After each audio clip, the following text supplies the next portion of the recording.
Generally, what would be rude in America would be rude in Italy. But one thing that I've noticed that Americans do a lot that Italians do not is waste food.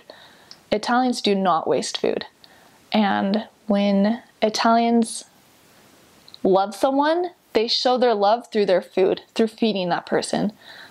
So one suggestion I would have for someone serving in Italy would be to eat everything. In the White Handbook, it does mention be aware of how much food there is and how many it's supposed to feed. But when they put food on your plate, even if you don't think you can get through it, say a prayer and get through it, and you'll have the love of that person.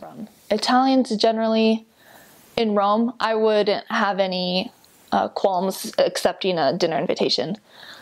In Sicily, in the little hilltop city that I served in, they would put in like their weekly earnings to feed to feed the missionaries because they wanted to make a good impression. So yes, in Sicily, generally the more south you go, the poorer the people are. Naples area and further down, the more poor they are. But in Rome, I wouldn't be too worried about the family suffering because you have eaten at their house. I want to say Italians are a little bit more lazy. Their customer service is horrible.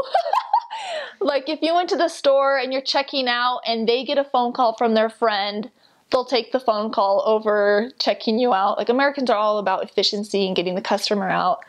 But Italians are very personable and relaxed.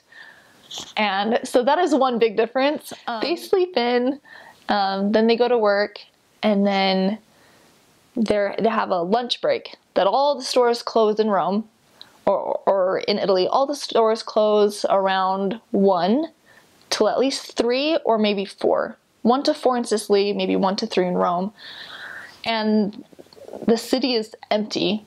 Everyone goes home, eats a big plate of pasta, and goes to take a nap. So missionaries don't have much work at that point, and that is why they're encouraged to do their language study at that hour and to have their own lunch or to do their own additional studies during that time. But it's not the most effective finding time because the Italians are taking their rest.